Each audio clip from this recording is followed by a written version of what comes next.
For many Syrians, the national soccer team's last gasp defeat at the hands of Australia on Tuesday was the end of a fairy tale run.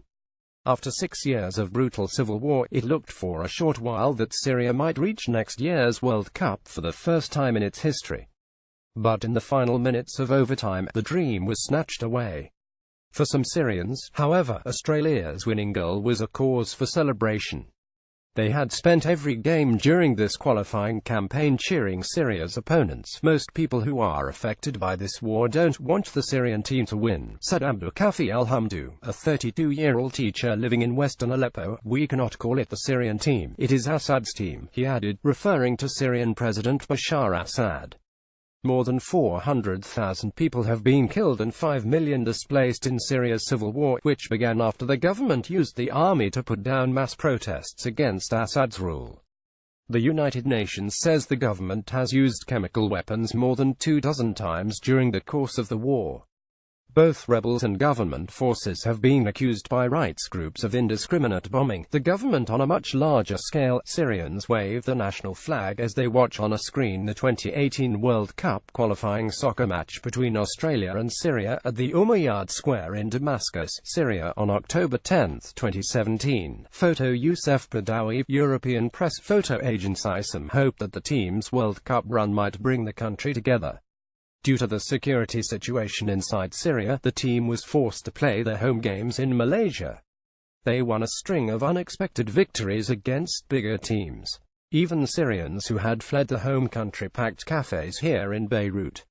But far from being a unifying event, the national team's success has divided Syrians along the same lines as the war generally. Those who support the government also support the team, and those who support the political opposition want to see it lose.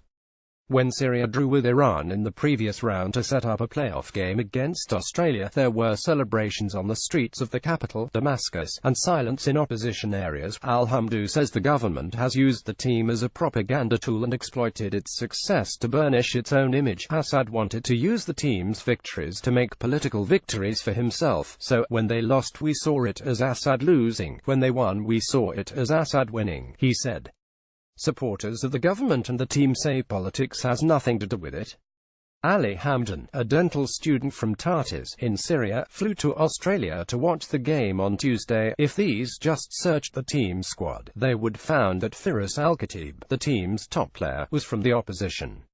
The team name is not Assad team, it is the Syrian team, said Hamdan. Now back in Syria, Al-Khatib is one of Syria's most revered players. Early on in the war, he announced he would no longer play for the Syrian team while civilians were being bombed.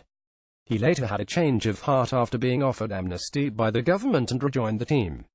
For Anas Amo, a sports journalist in Aleppo before the war, the link between the war and the sport runs much deeper. Over the last few years, he has compiled a list of Syrian soccer players that he says have been killed or gone missing in government jails. The Syrian regime took the happiness of football from people, he said. The army has transformed stadiums into military barracks for the killing and bombing of civilians. They have killed 39 Syrian football players, including 11 players under 19 years old. We have 30 Syrian soccer players in jails of the Syrian regime at this moment. A Syrian woman takes a photo on her phone bearing a portrait of the Syrian president in Umayyad Square in Damascus as fans gathered to watch a live broadcast of the World Cup qualifying match between Syria and Australia on October 10, 2017. Photo Lo Y Beshara, up Getty Images. Amo currently lives in Turkey, where he manages a soccer team made up of Syrian players who cannot get a license to play abroad. The licenses are administered by the Syrian government. I'm happy for Australia. I supported them. I didn't support the Syrian team because it is a political team. The team is always making political statements. They are trying to influence politics with sports, he said. But his antipathy toward the national team began way before this qualifying campaign. Before the revolution, I didn't have any interest in the national team. Maybe with my club and my city, but not with the national team, he said. All institutions in Syria are under the authority of the army and the Ba'ath Party. Football in Syria is for Assad, not for Syria. Not just now, for 40 years. This article originally appeared on globalpostspre.org. Its content was created separately to USA Today. More from Global Post. More Guatemala's changing climate is forcing families to leave their homes, livelihoods. More tit for tat. Visa bans leave Turks and Americans heartbroken. More it wasn't easy, but we hand-delivered a letter to her mother in Puerto Rico. Share this story. https://usat.ly2womu.au